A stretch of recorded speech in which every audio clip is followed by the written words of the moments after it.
The graduation hall of St. Elizabeth Medical School sparkled with achievement and privilege. Designer dresses, legacy pins, and family crests adorned almost every guest, except me in my simple black dress from Target, clutching my place card like a battle wound. Cleaning lady, table 13. 8 years of mopping these halls, scrubbing these lecture rooms, and emptying these trash bins had led to this moment, but not for the reasons they thought. Mom. Sarah's voice cut through my thoughts. She looked radiant in her graduation robes, the gold honors cords glinting around her neck. You made it. I was worried you'd have to work. I wouldn't miss this for anything, sweetheart. I hugged her tightly, breathing in the familiar scent of her perfume, the expensive one her roommate's mother had given her, claiming every doctor needed a signature scent. Sarah, darling, a woman's voice trilled across the hall. There's our star student. Regina Montgomery, wife of the hospital board chairman and self-appointed mentor to my daughter, swept toward us in a cloud of Chanel. Behind her trailed her husband, Charles, and their son Bradley, Sarah's boyfriend of 2 years. Mrs. Montgomery, Sarah beamed. Thank you so much for everything. The graduation party at your house tomorrow will be amazing. Regina's eyes flickered to me, then away, as if looking directly at me might somehow tarnish her designer outfit. Of course, dear. We consider you family. She paused delicately. Your mother is joining us. Oh, Sarah's smile faltered slightly. Yes, Mom's coming. She even took tomorrow night off from her work schedule. The heat of shame crept up my neck, not for myself, but for my daughter, my brilliant, accomplished daughter who still couldn't quite meet my eyes when discussing my supposed occupation. If only they knew that every night, while cleaning the research labs, I was actually reviewing their projects. That the mysterious corrections appearing in the margins of their studies, the ones that had revolutionized 3 different treatment protocols, hadn't come from some anonymous benefactor as they believed. How nice, Regina said, in a tone that suggested it was anything but. Charles, darling, didn't you need to speak with Dean Wilson about the new pediatric wing? Actually, Charles said, checking his phone, I need to discuss the Harrison grant situation. The anonymous reviewer rejected another proposal. I bit back a smile. I'd rejected that proposal just last night after finding critical flaws in their methodology. The Harrison grant was my personal fund, established under a pseudonym using the patents from my earlier research. Only the board's chief financial officer knew my true identity, and he was paid very well to keep that secret. Mom, Sarah whispered as the Montgomerys moved away, maybe you should sit with the other staff members. The seating is arranged by, status. The words hit like slaps, each pause a fresh wound.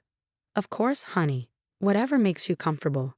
She squeezed my hand, already turning away. Thanks for understanding. Bradley's family has some important guests coming and Sarah Montgomery. Bradley called out. The dean wants photos. I watched my daughter hurry away, answering to a name that wasn't hers, fitting into a world that had been built on carefully constructed lies. My lies. At table 13, tucked in the back corner, I found myself seated with Manuel from maintenance and Rosa from the cafeteria. They, at least, knew part of the truth. Doctora, Rosa whispered, using the title she'd never stopped calling me by since discovering my credentials 2 years ago. Why do you let them treat you this way? I watched Sarah pose with the Montgomerys, their golden family portrait now, including my daughter. Because sometimes, Rosa, protecting someone means letting them find their own way back to the truth. But she's ashamed of you, Manuel said. Of us. No, I took out my phone, checking the encrypted email that had arrived that morning. She's ashamed of herself. And after tonight, everything will change. The email was from my lawyers, confirming that all the paperwork was in place. The timing wasn't accidental. I'd planned this revelation for years, waiting for the perfect moment. Dean Wilson took the stage, his booming voice filling the hall. Welcome to St. Elizabeth's 125th graduation ceremony. Before we begin, I have an unprecedented announcement. My heart raced, right on schedule. The Harrison Foundation has decided to reveal its founder's identity tonight. As many of you know, this mysterious benefactor has funded much of our research for the past 8 years, while also serving as our anonymous peer reviewer. The hall buzzed with excitement. I saw Charles Montgomery lean forward, dollar signs practically dancing in his eyes. Additionally, the dean continued, The foundation's founder has been working here, conducting their own research in secret. Their latest breakthrough in immunotherapy is being hailed as revolutionary. Sarah was barely paying attention, too busy whispering with Bradley. But Regina Montgomery was practically salivating, probably already planning how to court this wealthy mystery donor. The foundation's founder has chosen tonight to step forward because their child is among our graduates. Now Sarah looked up, confusion crossing her face as she scanned the audience. I could read her thoughts. Which of her classmates had a secret billionaire parent? Dr. Elena Martinez, would you please join me on stage? The hall went silent. At the Montgomery table, Regina's champagne glass slipped from her fingers, shattering on the floor. I stood up, removing the maintenance staff badge I'd worn for 8 years. Rosa and Manuel beamed, already aware of what was coming. Mom? Sarah's voice cracked across the silence. What's happening? As I walked toward the stage, I passed the Montgomery table.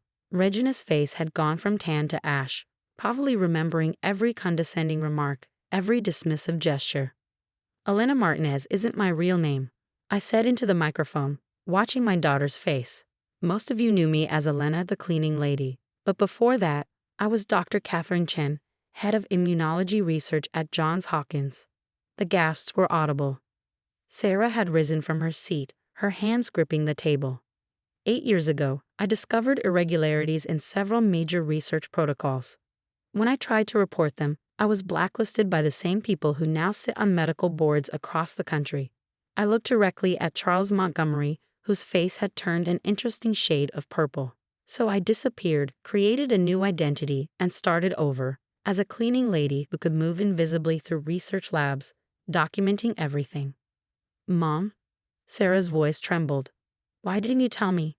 Because you needed to find your own path without my name, good or bad, affecting your journey. I smiled at my daughter, seeing for the first time not confusion or shame in her eyes, but dawning understanding. And because tonight, when you graduate, you'll know you did it entirely on your own merit. The hall erupted in chaos. But all I could see was my daughter's face, and all I could think was, now the real story begins. The reception hall felt like a battlefield of whispers and stares. Every conversation stopped as I walked past, only to explode into furious murmurs in my wake. Sarah hadn't said a word since my revelation, but she hadn't left my side either. Dr. Chen, a young researcher approached nervously. Your paper on autoimmune responses it changed everything. We all wondered why you disappeared. Before I could respond, Charles Montgomery materialized, his face a mask of professional concern. Catherine, my dear, if I had known about your situation. You mean if you'd known the cleaning lady you've been treating like dirt was actually the scientist whose work you plagiarized 8 years ago? I smiled pleasantly. The one whose research you claimed as your own after helping blacklist her. He paled. Those allegations were never proven. No. I pulled out my phone, showing him a familiar document. Is that why you've been trying to access my old files? The ones you thought were destroyed? Sarah's head snapped up. What is he talking about, Mom? Perhaps we should discuss this privately, Charles suggested, eyes darting around the crowded hall. Why? I asked loudly enough for nearby guests to hear, afraid someone might realize the Montgomery Protocol for immunotherapy was actually the Chen Protocol. The one you buried along with my career? Regina appeared, practically dragging Bradley with her. Charles, darling, the dean wants to speak with you. Sarah, Bradley has something to tell you. But Sarah was staring at her boyfriend, realization dawning. You knew, didn't you? About what your father did to my mother. Bradley shifted uncomfortably. Sarah, baby, it's complicated. Family loyalty. Family loyalty? Sarah's voice rose. Is that why you started dating me? To keep an eye on the cleaning lady's daughter. I told him to, Regina cut in. When we realized who you were, we had to protect our interests. The silence that followed was deafening. Sarah took a step back, then another, her face draining of color. 8 months ago, I said quietly, Bradley accessed my personnel files. He was looking for proof of my identity. I turned to my daughter. That's when I knew I had to wait until graduation to reveal the truth. I couldn't let them sabotage your education like they did my career. You knew? Sarah whispered. You knew they were using me and you still cleaned their floors. Served their coffee. Let them treat you like. like someone beneath them. I smiled. Sweetheart, being underestimated was the greatest advantage I could have asked for. Charles Montgomery's face had turned an alarming shade of red. Whatever evidence you think you have is already in the hands of the medical board, I finished, along with proof of 3 other studies you claimed credit for. Did you really think I spent 8 years just pushing a mop? Regina grabbed her husband's arm. Charles, we need to call the lawyers. Actually, said a new voice, you need to call your defense attorney. Dean Wilson approached, flanked by 2 men in suits. Dr. Chen has presented compelling evidence of research theft and academic fraud. The Montgomery's hasty exit was a masterclass in practice dignity crumbling under pressure. Bradley tried to follow Sarah, but she stopped him with a look that could have frozen lava. The cleaning lady's daughter, she spat. That's what you called me when you thought I couldn't hear. How long were you going to wait to dump the scholarship charity case? Sarah, please, he reached for her hand. She yanked away. Don't touch me. Don't ever touch me again. As Bradley slunk away, Sarah turned to me, tears streaming down her face. Why, Mom? Why did you let me date him? Let me believe in them. Let me be ashamed of you. I led her to a quiet corner, away from the prying eyes and eager ears. Because you needed to see it for yourself. The prejudice, the manipulation, the casual cruelty of people who think status equals worth. But they hurt you. No, sweetheart, they tried to hurt me. But every time they looked down on me, every time they dismissed me as just the cleaning lady, they gave me more power, more access, more proof. Sarah wiped her eyes, smearing her perfect makeup. All those times I was embarrassed to introduce you, making excuses about your job. You were actually reviewing their research, weren't you?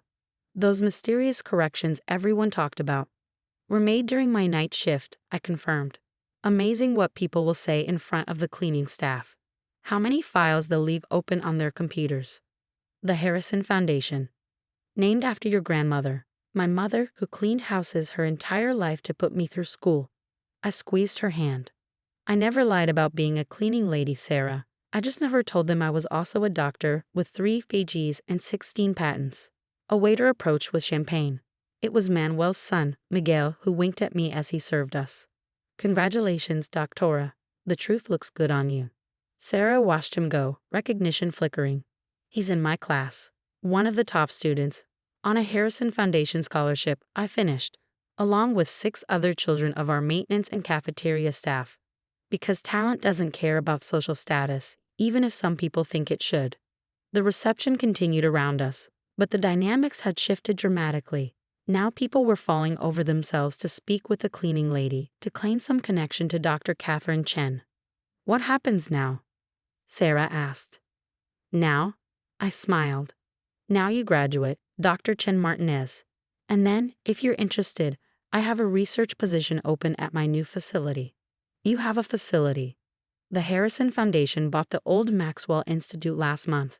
We're converting it into a research center focused on accessible healthcare and ethical medical research. I straightened her graduation cap. But first, I believe you have a speech to give as class valedictorian. Sarah's eyes widened. Mom, my speech, it's all about overcoming humble beginnings, about rising above. Then give it, I said firmly, because everything you said in that speech is true. You did work harder than anyone. You did earn your place here. The only thing that's changed is that now you know being humble doesn't mean being less. She hugged me fiercely. I love you, Mom, and I'm so proud to be the cleaning lady's daughter. Sarah's graduation speech brought the house down. Standing at the podium, she looked directly at where the Montgomerys had been sitting, their seats now conspicuously empty, and delivered a masterclass in elegant revenge. We talk about humble beginnings as something to overcome, she said, her voice strong and clear. But today I learned that humility isn't a starting point, it's a compass. My mother taught me that lesson, not just by being a cleaning lady, but by choosing to be one. Because sometimes the most powerful thing you can do is let others underestimate you while you quietly change the world. In the aftermath of the ceremony, the truth spread through the medical community like wildfire. By evening, 3 other research institutions had come forward with similar stories about the Montgomerys. Charles's career was imploding in real time, his phone buzzing constantly with calls from lawyers and board members. Dr. Chen, Dean Wilson caught up with us as we were leaving. The board is convening an emergency session. We'd like you to consider a position as our new head of research. I smiled, remembering all the times he'd walked past me in the halls, never once making eye contact. I appreciate the offer, but I have other plans. The Harrison Foundation's new facility, he nodded. Perhaps we could discuss a partnership. Perhaps, I said. After a complete audit of all your current research protocols, of course. I have some concerns about certain methodologies. He paled slightly, no doubt remembering various corners cut over the years. Of course. Complete transparency. As he hurried away, Sarah linked her arm through mine. You're enjoying this, aren't you? Just a little. I patted her hand. 8 years of biting my tongue has given me quite an appetite for justice. We were heading to the parking lot when we heard Regina Montgomery's voice. Sarah, please just listen. Sarah turned, her spine straight as steel. Unless you're here to apologize for using me to spy on my mother, I have nothing to say to you. Regina's perfect makeup couldn't hide her desperation. You have to understand. We were protecting our reputation. Your mother's accusations could ruin us. No, I cut in. Your actions ruined you. I just kept the receipts. Bradley loves you. Regina tried one last time. Whatever happens with Charles's situation, Bradley isn't involved. Sarah laughed, a sharp, clear sound. Bradley loves what I represent, the perfect doctor's wife, the society connection. Tell him I'm not interested in being anyone's redemption story. As we walked away, Sarah whispered, I can't believe I almost became one of them. You were never one of them, I assured her.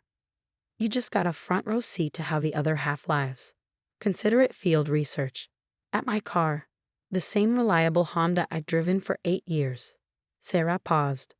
All those nights you came home exhausted. I thought it was from cleaning. You were actually running secret research trials, weren't you? Multitasking. I winked. The labs really did need cleaning. I just happened to be checking experiment results between mop strokes. And now? I pulled out a key card, the one I've been carrying for months, waiting for this moment. Now we go see your new lab. The Harrison Foundation's first research project starts Monday. Sarah stared at the card. You're giving me my own lab. I'm giving you an opportunity. What you do with it is up to you. I started the car. Though I should warn you, the cleaning staff has full access to all research areas, and they're trained to spot ethical violations.